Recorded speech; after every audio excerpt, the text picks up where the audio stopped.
ओम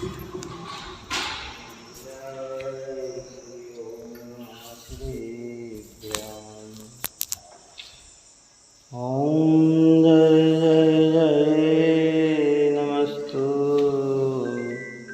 नमस्तु नमस्तु। मंगलम भगवान वीरो मंगलम गौतमो गणे मंगलम कुंद कुंदाध्यो जयंगर्मास्तु मंगलम। सर्वमंगल मांगल्यम सर्वकल्याणकारिकं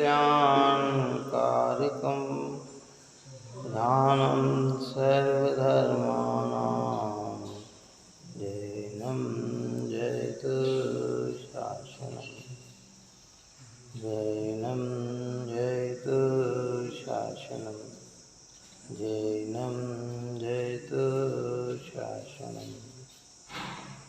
नमो समये साराय स्वानुभूतिया चकास्ते चित्स्वभावाय भावाय सर्वान्तरचिरे सर्वान्तरचिरे।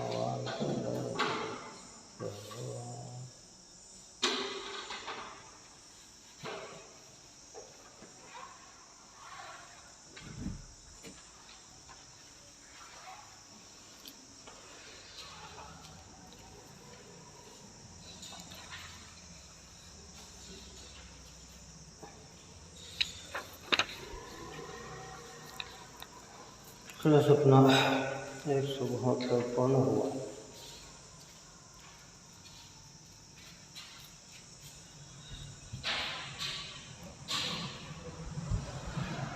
अब यहाँ कहते हैं कि यह तूफान जिनके नहीं है वे मणि कर्म से लिप्त नहीं होते।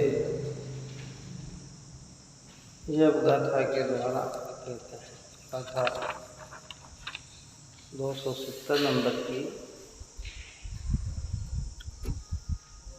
देखिए।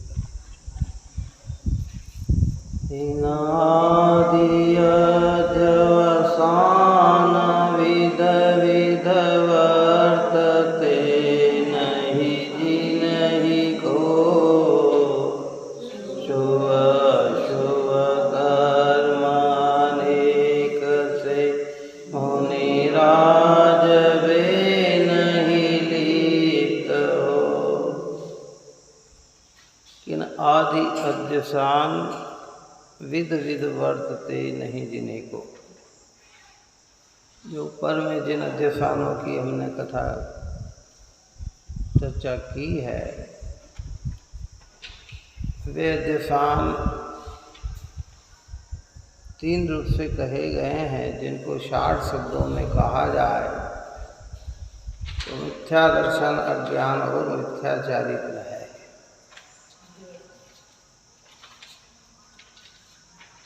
कि ये अध्यसान वर्ते नहीं जिन्हीं को। ऐसे अध्यसान जिनको वर्तते नहीं हैं, होते नहीं हैं, वे शुभ अशुभ कर्म अनेक से मुनिराज वे नहीं लिप्त हो। मुनिराज की मुख्यता लेकर चर्चा की कि वे धर्मात्मा जी मुनिराज भगवंतों को अध्यसान के अभाव में कर्म का बंधन नहीं होता है। अध्यसान सबल एकत्र युक्त परिणाम,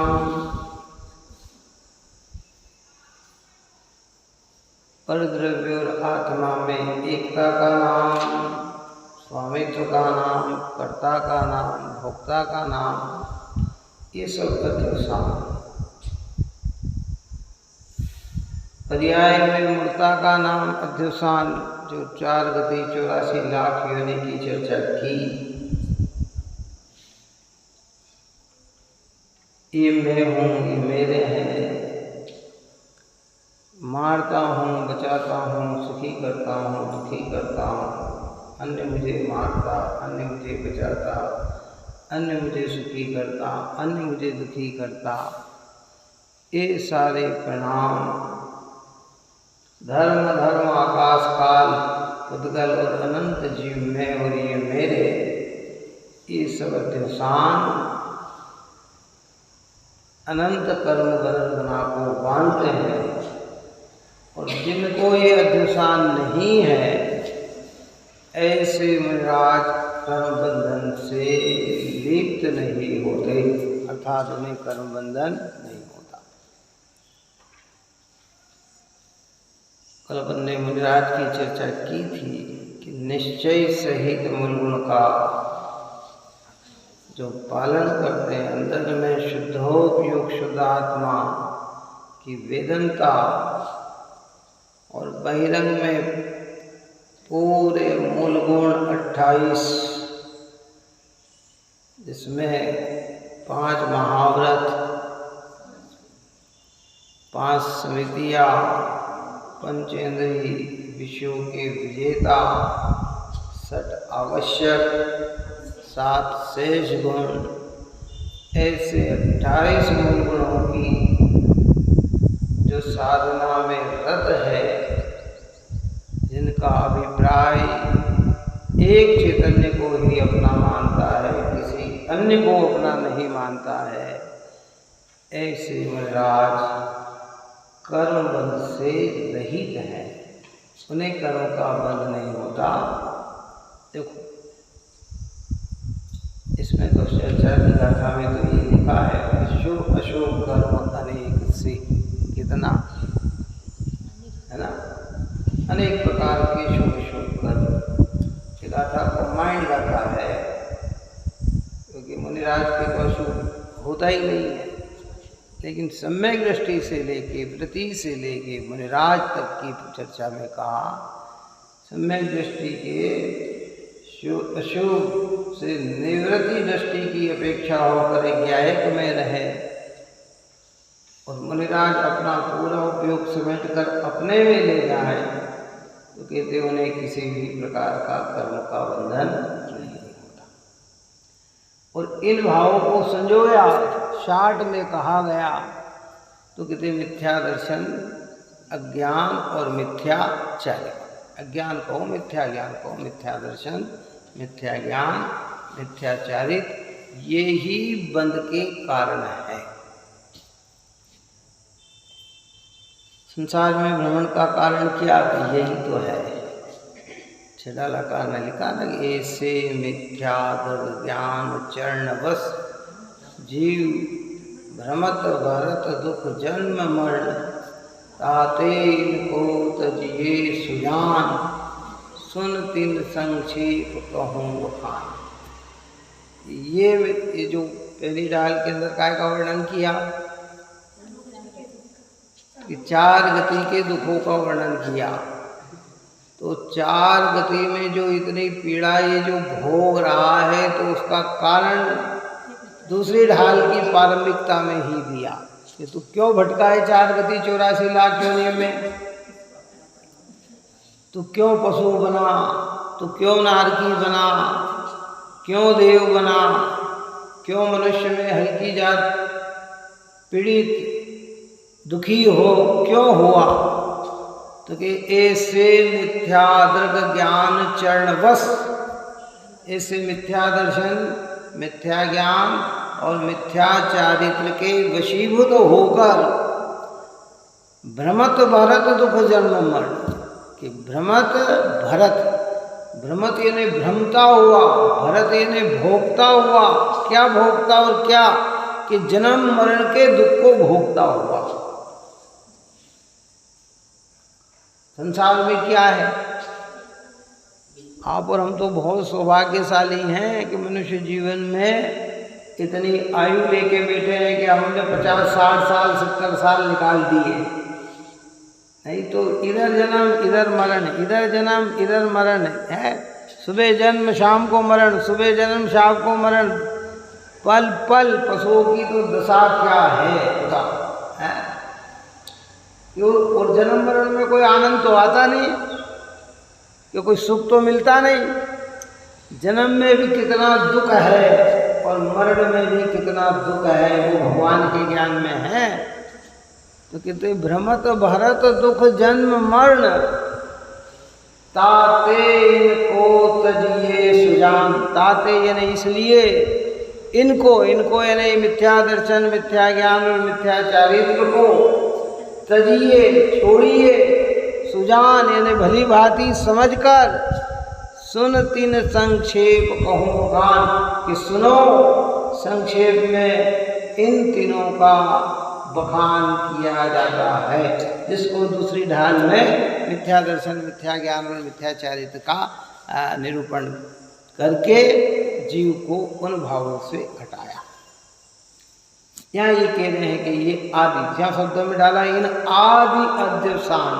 आदि का मतलब क्या होता है? प्रारंभिक, पूर्व में, है ना। ये जो हमने ऊपर की गाथाओं में जिन अध्यवसान की चर्चा की है, क्या लिखा था कि हे भव्य आत्मा, तू किसी भी प्रकार की शंका मत करना और कोई दूसरा कारण भी मत मानना। तेरे बंध का कारण अगर कोई है तो ये अध्यवसान ही है ना। क्या बंध का कारण हमारा? ये अध्यवसान। उस अध्यवसान को दो परिणामों में ऊपर में बताया गया कि एक अध्यवसान सपर एकत्व युक्त परिणाम, दो द्रव्यों के बीच में एकता, एक के संबंध, दो द्रव्य के बीच में स्वस्वामी संबंध, दो द्रव्य के बीच में कर्ता कर्म संबंध, दो द्रव्य के बीच में भोक्ता भोग्य संबंध, ये सब जो है इसका नाम है अध्यवसान। और ये जितने भी भाव आते हैं, सुखी करने के, दुखी करने के, बचाने के, मारने के, भला करने के, ये सब भी भाव अध्यवसान के। और मुनिराज का जीवन कैसा होता है? इन अध्यवसान से ऊपर हो जाता है। मुनिराज के कदाचित छठे गुण स्थान में अध्यवसान का भाव आता है, लेकिन मिथ्या अभिप्राय युक्त परिणाम मिथ्यात्व के साथ अध्यवसान नहीं होता है, जो अनंत संसार का कारण है। बचाने का भाव तो उन्हें भी आता है, किसी जीव का घात न हो ये भाव उन्हें भी आता है, सारे जगत के जीव इस तत्व को समझे ऐसा परिणाम उन्हें भी आता है, सारे जगत के जीव का कल्याण हो ऐसे भाव उन्हें भी आते हैं। परंतु क्या कर सकता हूँ, करता हूँ, ऐसी कर्तृत्व भाव न होने से मिथ्यात्व युक्त अध्यवसान नहीं होता। लेकिन जब अपने में चले जाते हैं तो फिर ये भाव भी नहीं होते। सातवें गुण स्थान की निर्विकल्प स्वरूप की अनुभूति में जब मुनिराज मग्न हो जाते हैं, जिसको शास्त्र में, आगम में शुद्धोपयोग कहा गया। क्या कहा गया? कि शुद्धोपयोग। अब उनका उपयोग कैसा है? जितने समय वे आत्मा में रमण करते हैं, बुद्धिपूर्वक उनका उपयोग कैसा है कि उसमें कोई भी विकारी परिणाम नहीं है, परिणाम ही नहीं है, अध्यवसान ही नहीं है, तो बंद कैसे होगा? कि बंद होता ही नहीं है। हमें अध्यवसान है तो हमें बंद है, हमें पापों का बहुल्यता से आश्रय होता है, पुण्य भी कम है, और मिथ्या अभिप्राय होने से मिथ्यात्व के साथ बंधन है। अब यहाँ कहते इस शुद्ध के निकट आने से, जिनवाणी माता के निकट आने से हमें अपनी मान्यता को परिवर्तित करना चाहिए, चेंजेस करना चाहिए कि नहीं भाई, ये मिथ्या अभिप्राय ही बंध का कारण है। देखिए क्या कहते हैं, यह पूर्व कथित तथा ऐसे और भी अध्यवसान जिनके नहीं है, वे मुनि अशुभ या शुभ कर्म से लिप्त नहीं होते। न उन्हें पुण्य कर्म बनता है, न उन्हें पाप कर्म बनता है। क्यों? कि वे इन अध्यवसानों से लिप्त नहीं है। सिद्धालकार ने क्या लिखा संवर तत्व की परिभाषा में कि जिन्हें पुण्य पाप नहीं कीना, आत्म अनुभव चित दीना, तीन ही विधि आवत रोके, और संवर नहीं सुख अवलोके। कि सुख का अवलोकन कैसे होता है, सुख का वेदन कैसे होता है, कि जो पुण्य पाप के परिणाम में न लगकर अपना उपयोग अपने चैतन्य में लगाता है, कि इसी प्रकार विधि से नए कर्म का बंध नहीं होता है। ये अध्यवसान नहीं हो तो कर्म का बंध नहीं। क्यों? अध्यवसान है तो कर्म का बंध है, भाव है तो कर्म का बंध है, भाव नहीं हो तो कर्म का बंधन ही नहीं है। टीका कहते हैं। अपन ने इस विषय में ऊपर में बहुत चर्चा कर ली है। सामान्यतः अपना ज्ञान का विषय बने, इसलिए सारी चीज़ों को समझना। यह जो 3 प्रकार के अध्यवसान हैं, वे सभी स्वयं अनादि रूप अर्थात अज्ञान, मिथ्या दर्शन और अचारित रूप है। कब के हैं ये अध्यवसान?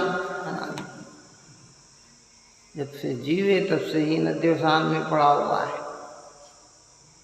ऐसा तो है नहीं कि पहले अध्यवसान नहीं था, जीव शुद्ध था, बाद में अध्यवसान हो गए कि नहीं। कब से है? अनादि से है। और ये 3 प्रकार के अध्यवसान हैं। होने से शुभाशुभ कर्म के निमित्त हैं। ये काय के निमित्त है? शुभ और अशुभ कर्म को बांधते हैं। बचाने का अध्यवसान है तो पुण्य बनता है, मारने का अध्यवसान है तो पाप बनता है। किसी को सुखी करने का अध्यवसान है तो पुण्य बनता है, किसी को दुखी करने का अध्यवसान है तो पाप बनता है। अब वो दिखता नहीं है। अगर हमने किसी को पीड़ा पहुंचाने का भाव किया है तो हमें पता नहीं लग रहा, हम तो सोचते कुछ नहीं, लेकिन वो भाव से कार्मिक वर्गणाएं आकर जीव के साथ चिपक जाती है, जो आंखों से नहीं दिखती। इंद्रिया उस कारण वर्गणा को पकड़ने में समर्थवान नहीं है, लेकिन ज्ञान उस कारण वर्गणा को भी पकड़ता है, उसे भी समझता है।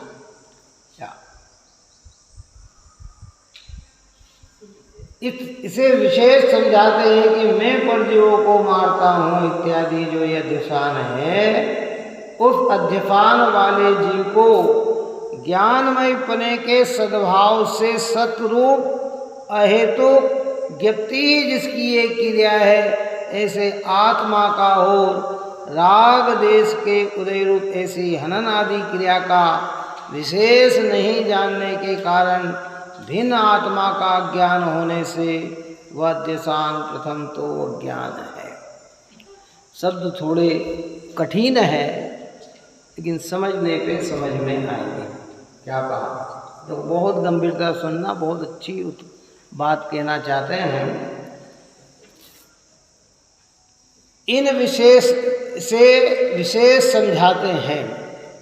मैं परजीव को मारता हूँ इत्यादि जो ये अध्यवसान है, इत्यादि कहकर क्या कहा?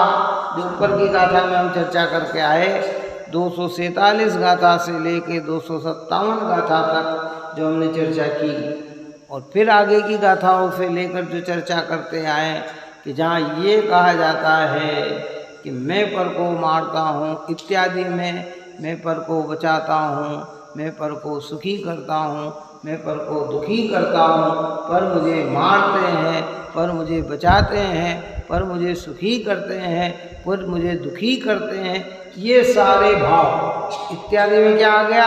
ऐसे सा।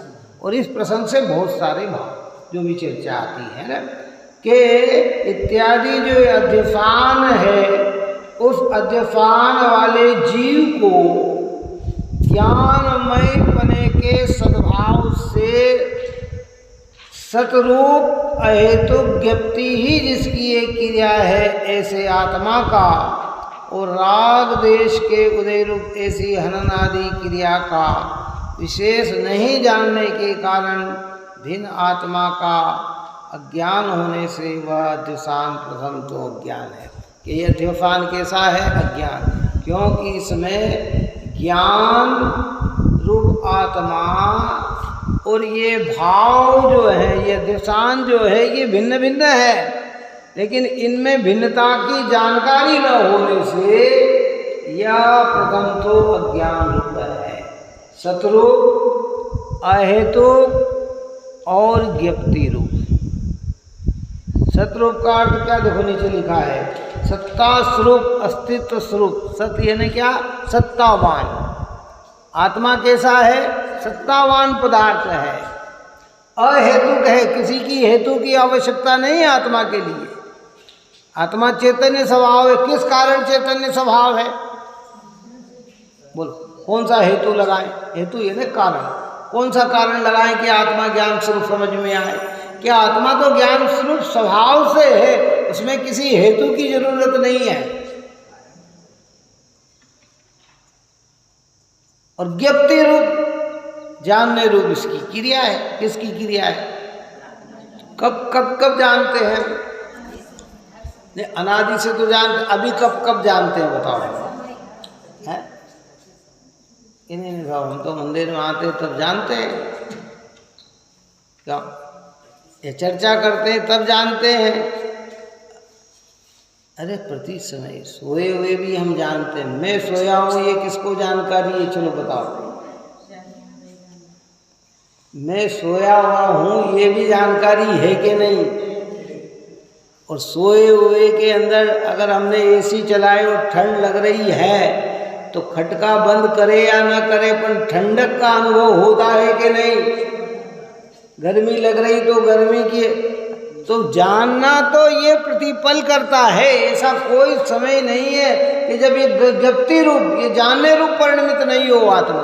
आत्मा सत है, अहेतुक है और ज्ञप्ति रूप है। इसकी प्रक्रिया है इस आत्मा की ऐसी। और ये अध्यवसान के भाव जो हैं, भेद ज्ञान करे तो इसको क्या काय में डाले बताओ? इनकी त्रिकाल सत्ता है क्या? अध्यवसान की सत्ता त्रिकाल है? नहीं है। ज्ञान की सत्ता तो त्रिकाल है। और ये हेतु है, इनकी उत्पत्ति में हेतु है। कर्म का उदय निमित्त कहा जाएगा। इस कारण से ऐसा हुआ ये कहा जाएगा। पानी ठंडा रहे तो उसमें किसी की हेतु की जरूरत नहीं है, लेकिन पानी को उष्ण किया गया तो कहते काय के कारण गर्म हुआ? तो कहते अग्नि के कारण गर्म हुआ। धूप में रख दिया तो कहते सूर्य की किरण के कारण गर्म हुआ। काय के कारण गर्म हुआ? लेकिन ठंडा उसका क्या है? नेचुरल स्वभाव है। तो ठंडे रहने में किसी हेतु की जरूरत नहीं पड़ती है, उसको कोई हेतु की आवश्यकता ही नहीं। जितने अध्यवसान के भाव है ये, इसमें हेतु की जरूरत है। और ज्ञायक आत्मा में हेतु की जरूरत नहीं है। तो यहाँ कहते हैं कि ये जिसकी एक ऐसा आत्मा और राग देश के उदयमय ऐसी हनन आदि क्रियाओं का विशेष नहीं जानने के कारण भिन्न आत्मा का अज्ञान होने से वह अध्यवसान प्रथम तो अज्ञान है। हनन आदि क्रिया, मारने आदि क्रिया का भाव क्रिया में और आत्मा में भिन्नता होने पर भी भिन्नता की जानकारी न होने से वो सारे परिणाम प्रथम तो अज्ञान है। सम्यक दर्शन बहुत महत्वपूर्ण चीज़ है भाई। सम्यक ज्ञान बहुत महत्वपूर्ण चीज़ है। सम्यक चारित्र बहुत महत्वपूर्ण चीज़ है। सम्यक दर्शन की भावना से सम्यक प्राप्त नहीं होता, सम्यक का पुरुषार्थ करने से सम्यक प्राप्त होता है। ऐसे लौकिकता में तो ऐसा हो जाता है कि हमें रोटी खाने की भावना हुई, भोजन करने की भावना हुई और हम न भी बनाएं और हमारे भाग्य का उदय हो तो अड़ोसी पड़ोसी भोजन देने आ जाते हैं। क्यों है? नहीं होता ऐसा। लेकिन यहाँ सम्यक दर्शन में अड़ोसी पड़ोसी हमें सम्यक दर्शन नहीं देने आएंगे। हम सम्यक दर्शन की भावना से भी सम्यक की प्राप्ति नहीं कर पाएंगे। सम्यक का पुरुषार्थ करने से सम्यक की प्राप्ति कर पाएंगे। काहे की लौकिकता में तो हो जाता है बहुत सारी चीज, जहाँ एक दूसरे में परस्पर प्रेम हो जाता है, अनुराग बन जाता है, वहाँ सहज एक दूसरे की भावना को समझकर एक दूसरे की व्यवस्था को जमा दिया जाता है, जिसमें उनकी पुण्य प्रकृति काम करती है। लेकिन सम्यक दर्शन में ऐसा नहीं। हमारे सारे मुनिराज भगवान, सारे गणधर देव, सारे भगवान तीर्थंकर परमात्मा, सारे जगत का कल्याण चाहने की भावना रखने वाले जीव भी जब तक जीव पुरुषार्थ न करे सम्यक दर्शन को प्राप्त नहीं कर सकता है। कि सब उनकी भावना से हो जाए तो फिर भावना से हो जाए तो सारा जगत ही कैसा हो जाए, इससे भी सम्यक दृष्टि हो जाए।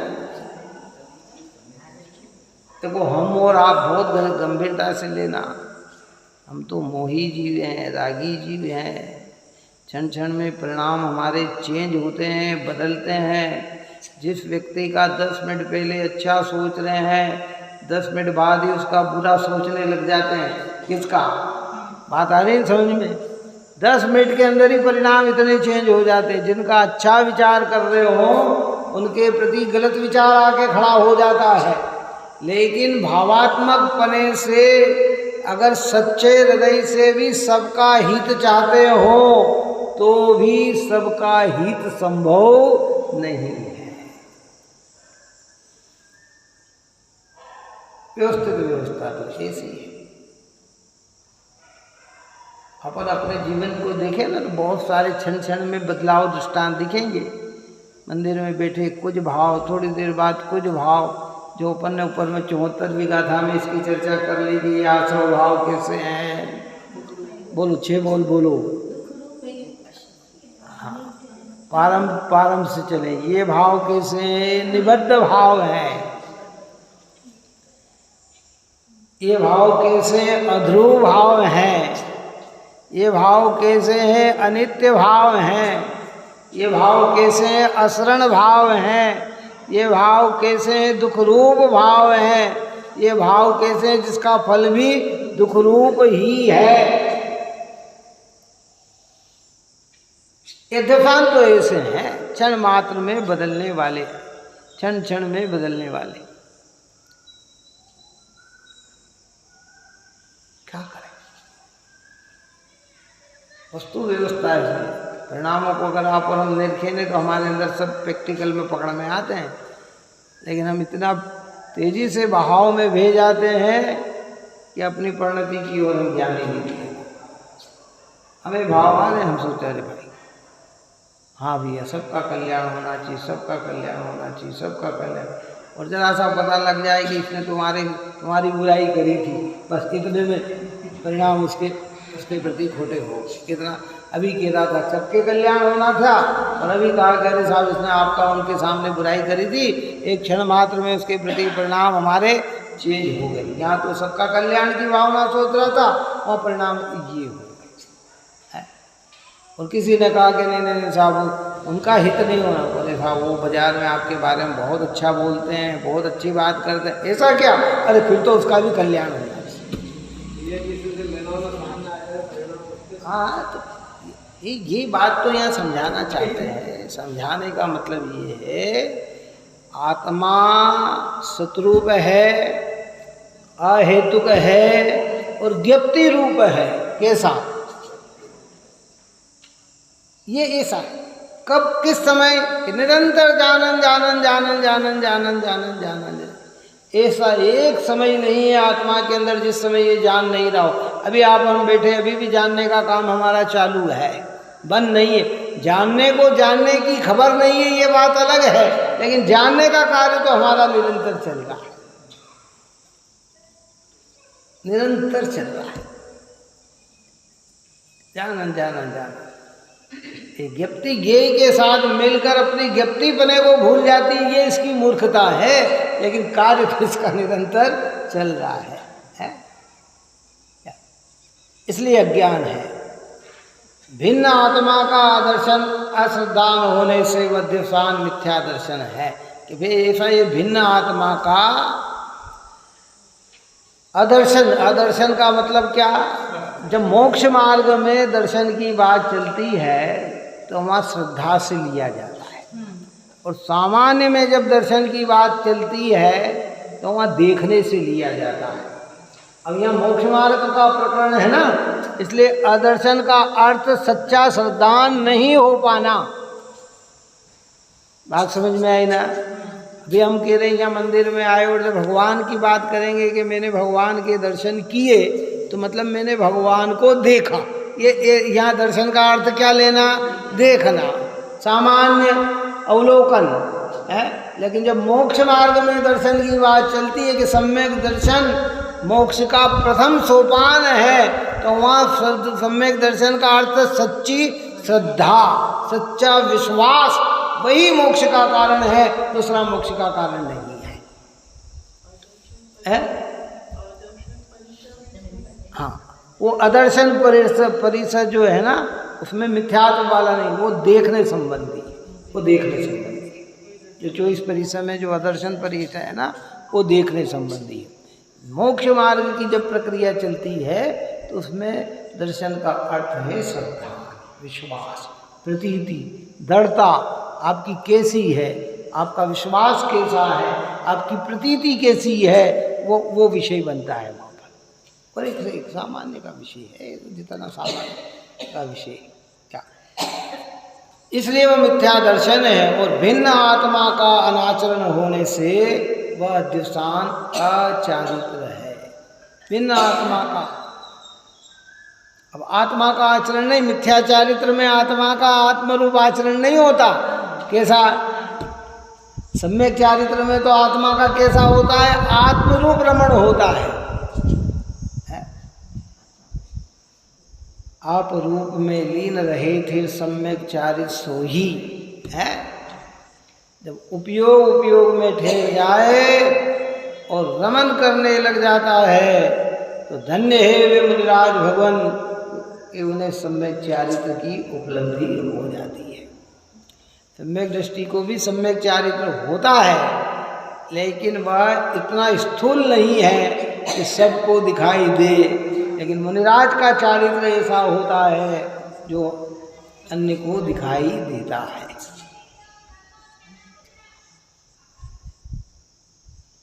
अब देखिए, बहुत आगे की बात में मार्मिक बात कहते हैं। और मैं नारक हूँ इत्यादि जो अध्यवसान है, उस अध्यवसान वाले जी को भी ज्ञानमय पने के सद्भाव से शत्रुप अहेतु ज्ञायक ही जिसका एक भाव है, ऐसे आत्मा का और कर्मोदय जनित नारक आदि भाव का विशेष न जानने के कारण भिन्न आत्मा का ज्ञान होने से वह अत्यवसान प्रथम जो अज्ञान है। पहले ऊपर में क्या लिया? मैं पर को मारता हूँ, 1 नंबर का है ना, उसमें उतनी बात। अब यहाँ दूसरा अध्यवसान क्या ले रहे? मैं नारक हूँ, पर्याय रूप, इसको ऊपर 4 गति 84 लाख योनियों की चर्चा अपन कर चुके हैं। मैं मारता हूँ, मैं मारता हूँ, अन्य मुझे मारते हैं, मैं बचाता हूँ अन्य को, अन्य मुझे बचाते हैं, मैं अन्य को सुखी करता हूँ, अन्य मुझे सुखी करता है, मैं अन्य को दुखी करता हूँ, अन्य मुझे दुखी करता है, इस हेतु। और मैं नारक हूँ, मैं नारकी हूँ, मैं मनुष्य हूँ, मैं देव हूँ, मैं तिरंज हूँ, मैं बालक हूँ, मैं युवा हूँ, मैं वृद्ध हूँ, मैं पौड़ हूँ, मैं जैन हूँ, मैं अजैन हूँ, ये सब विकल्प जितने भी है ये सब अध्यवसान है। तो व्यवहार से कहे जाते हैं कि क्यों साहब आप कौन सी जाति के? हम अरे भैया हमारी तो चैतन्य जाति है, गायक की जाति है, ये जाति नहीं। जैन हमेशा नहीं रहा, लेकिन गायक तो हमेशा है, ज्ञान जाति का तो हमेशा है। ये कौन 5-50-100 साल पूरे करके यहाँ मनुष्य में हम जैन रहे या न रहे, लेकिन हमारा अस्तित्व तो सतरूप है ना, वो तो सदा रहेगा। चाहे हम इस पर्याय को छोड़कर दूसरी पर्याय में चले जाएं तो भी हम तो हम रहेंगे ही रहेंगे। गायक तो गायक परे से रहेगा ही रहेगा। लेकिन हमारे विकल्प कहाँ तक जाते हैं? उदय अवस्था में जुड़ते हैं, मैं मनुष्य। हमें बार बार अभी 24 घंटे हमें काय का विश्वास रहता है, मैं मनुष्य हूँ, मैं मनुष्य हूँ, मैं मनुष्य हूँ।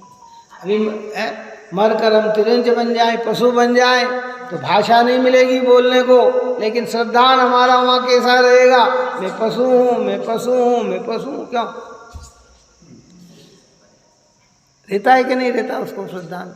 पशु को पशुपने का श्रद्धान है कि नहीं है? पक्का विश्वास? अरे विश्वास 25 कदम दूर पे अगर गाय खड़ी और हम यहाँ आवाज लगाते गाय गाय गाय, क्यों तू तू तू, तो आते कौन आता है? आते वो आते हैं बराबर तोड़ के। तो उन्हें पशु का विश्वास है कि नहीं है? हम यात्रा गए थे भैया साहब, हाँ मैं करके बकरी गला कटा और तू मैं कर कर मीठा मीठा भोजन। हाँ याद मैं करता हुआ बकरी गला कटाती है, यही तो है।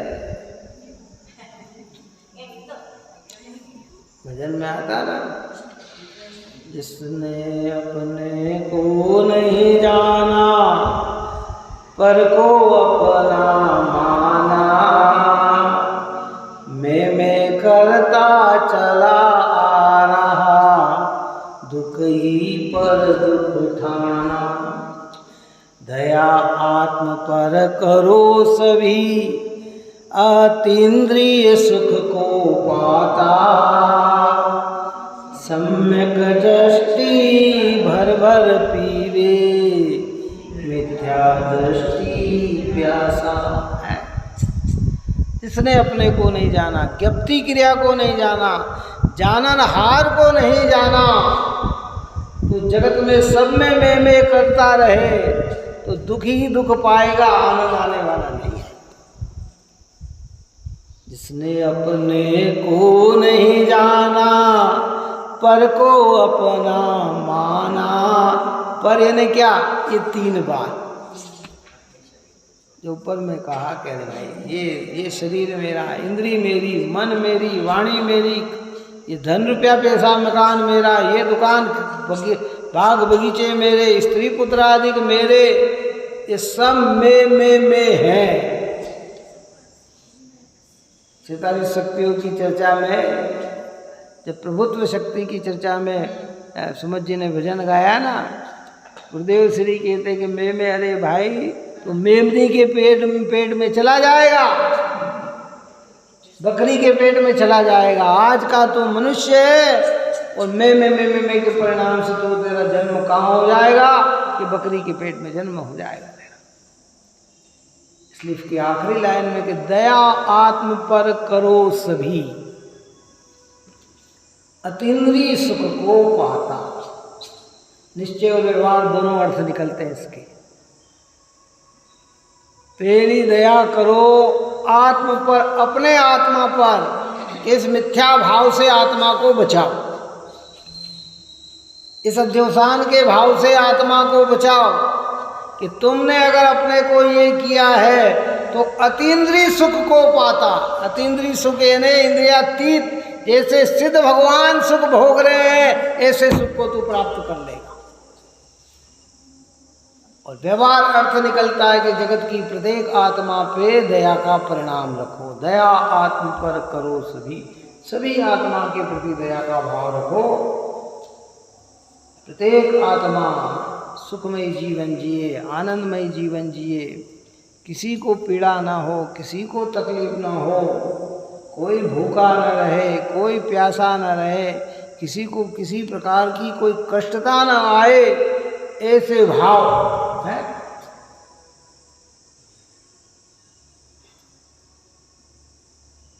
काय के अंदर चर्चा कर रहे हैं अपन? अध्यवसान की चर्चा।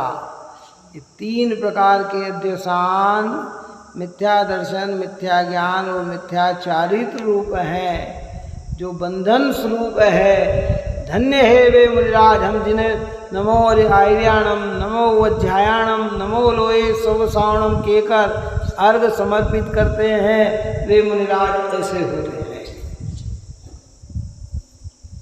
कि जिन्हें किसी भी प्रकार का मिथ्या दर्शन नहीं है, मिथ्या ज्ञान नहीं है, मिथ्या चारित्र नहीं है। चारित्र की कमी तो है परंतु मिथ्या चारित्र नहीं है। अभी केवल ज्ञान नहीं हुआ तो चारित्र की कमी है। भगवान नहीं बन पाए हैं तो चारित्र की कमी है, लेकिन उस चारित्र का नाम मिथ्या चारित्र नहीं है। और आत्मा को न जाने, अपने सत्ता स्वरूप को न जाने, अपने अहेतुक स्वभाव को न जाने, अपनी ज्ञप्ति क्रिया को न जाने और पर में ही अपना अपनापन करता रहे तो वो मिथ्या चारित्र है।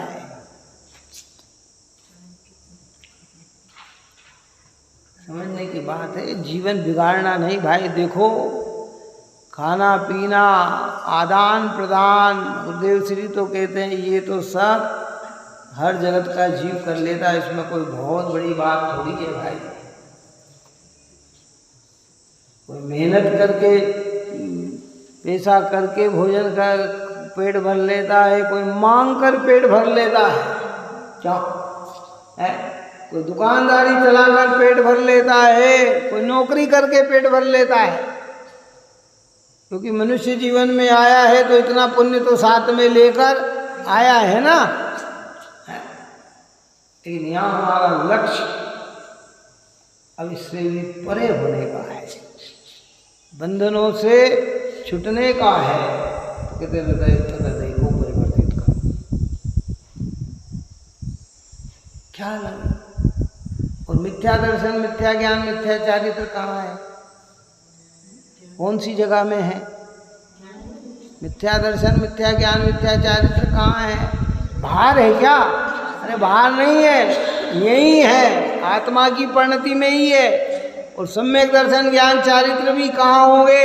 या आत्मा की परिणति में ही होंगे। अभी अनादि से जोर हमारे ऊपर मिथ्या दर्शन, ज्ञान, चारित्र का है। अब ऐसे पवित्र जिनेंद्र भगवान और जनवाणी माँ के निकट आए हैं तो हमारा ये मिथ्या दर्शन, मिथ्या ज्ञान, मिथ्या चारित्र धुल जाना चाहिए। अभी एंट्री नहीं, तुमने जमा लिया। जब तक हम नहीं समझते थे ना, तुमने अपना कब्जा कर लिया। अब हमारी समझ में आ गया है ना। क्या पुराने समय में ऐसा होता था कि ज़मीन पे दूसरे लोग कब्जा करते थे, बच्चे समझते नहीं थे, छोटे थे या कुछ नहीं थे, तो साहूकार लोग उस पर है। फिर अब जब बच्चे बड़े बोले भैया आपने जितने दिन कर लिया सो कर लिया, अब हमें समझ में आ गई ये तो हमारे पिता की ज़मीन है। किसकी है? हमारी ज़मीन है। अब तुम्हारा यह अधिकार नहीं है, है? वो भी समझ जाते हैं कि अब ये जागृत हो गया तो भाई चलो। तो मिथ्या दर्शन, ज्ञान, चारित्र कब से हम पे अनादिकाल से लगा रहे, डेरा लगा के बैठे हुए जकड़, और उसमें गलती हमारी स्वयं की है। अब आ गए जनवाणी माता के निकट। जनवाणी माता कह रही है, समझा रही है, समझो भाई, समझो भाई, समझो भाई। तो 1000 बार सुनेंगे ना तब जाकर एक जरा सी बात हृदय में बैठेगी। वो बहुत भाग्यशाली जीव है कि जो इधर कहे और इधर समझ ली। क्या 1000 बार सुनेंगे तब जाकर ये बैठेगा कि हाँ मैं सत्स्वरूप हूँ, अहेतुक हूँ, ज्ञप्ति रूप हूँ।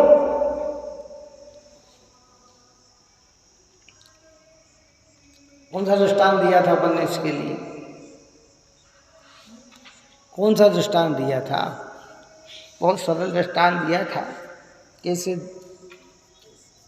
भाई गर्मी में शीतल पानी के लिए पूर्व में, आज के समय में तो फ्रिज आदि आ गए हैं, पहले के समय में मटके लाते, सुरई लाते, काई के लिए लाते थे, है ना, लाते थे। गर्मी में हो तो गर्मी में पड़े हुए, धूप में पड़े हुए मटके लेके आए, थोड़ा सा पानी उसके अंदर, कुछ बूंदे अगर हमने डाली उसके अंदर तो सूख जाएगी, दिखेगी नहीं उसके अंदर कि गीलापन होएगा वो। फिर थोड़ा सा डाला, नहीं, लेकिन धीरे धीरे अब पानी से अच्छा जब वो ओत-प्रोत हो जाएगा तो फिर आप जरा सा भी पानी डालोगे तो दिखने लग जाएगा उसके अंदर कितना। अगर आपने चुल्लू भर पानी भी उस मटकी के अंदर डाला तो भी मटकी में दिखेगा कि नहीं दिखेगा? तो कब दिखेगा? कि जब वो पूरी चुस चुकी होगी, और जब तक उसमें पूरा चुस नहीं है तब आपने डाला तो वो आपको दिखेगा ही नहीं कि कब पानी, अभी तो डाला था, पानी ही नहीं है इसके अंदर। कि वो कब दिखने लगा? कि तब दिखने लगा। ऐसे बार बार सुनने से अगर हमारा विश्वास और हमारी लगन लग जाती है तो फिर थोड़ी सी भी बात हमें दिखने लग जाती है कि ये बात है, और नहीं तो अभी हम तृप्त नहीं है ना, इस कान से सुनी, इस कान से निकल गई, अब सही भी लग गई। समझना तो पड़ेगा भाई, घबराना नहीं। अनंत काल खो दिए ज्ञान दशा में, कोई बात नहीं, बीती ताही विसार दे, आगे की सुध ले, जो गया सो गया, अब उसके लिए क्या रोना ने क्या धोना। अब जो तेरे पास बचा है जीवन, उस जीवन के अंदर ये बात समझ, तो समय निकल गया, अब उसके लिए हम कितना ही रोएंगे। इस पर्याय के भी समय निकल गए, कितने कहने जाओ, हमने को तो इतने साल हो गए कि भूल जाओ, फोन कर दो उस चीज़ को, जो बचा है उसको संभाल लो, समझ लो, क्योंकि अभी भी वो इतना है।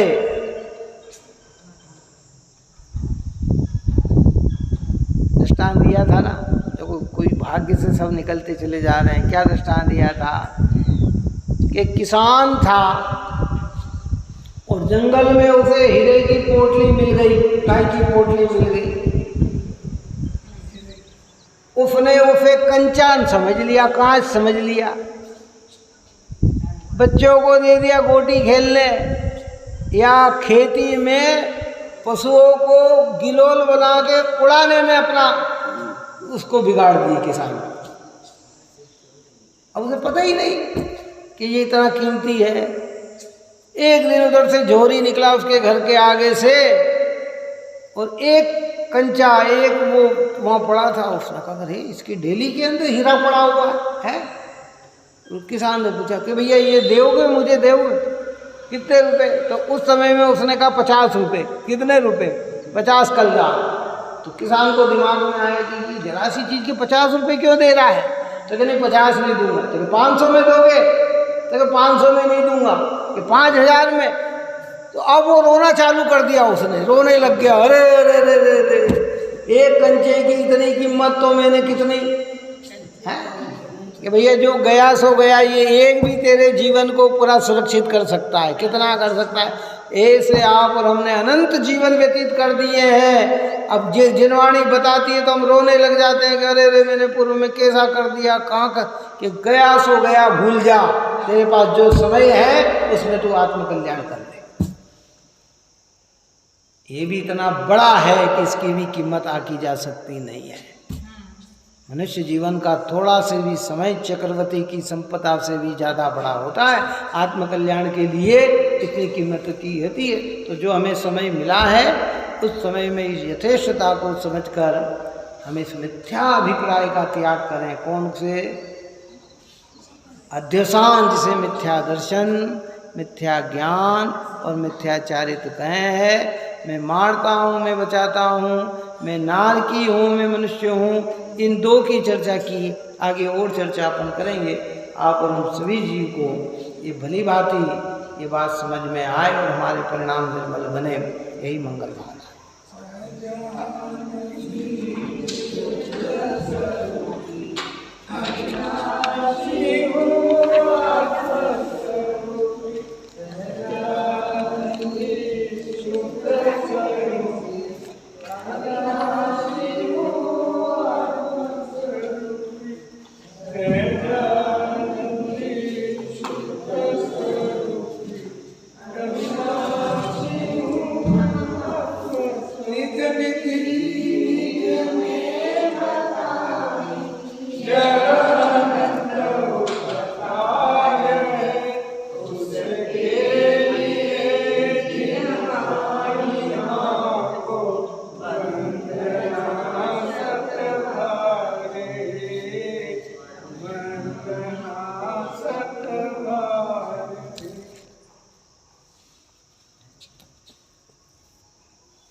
जवानी के ज्ञान से सूझे लोकालो सोवानी मस्तकनी बोलो तो सांझ मारी माता की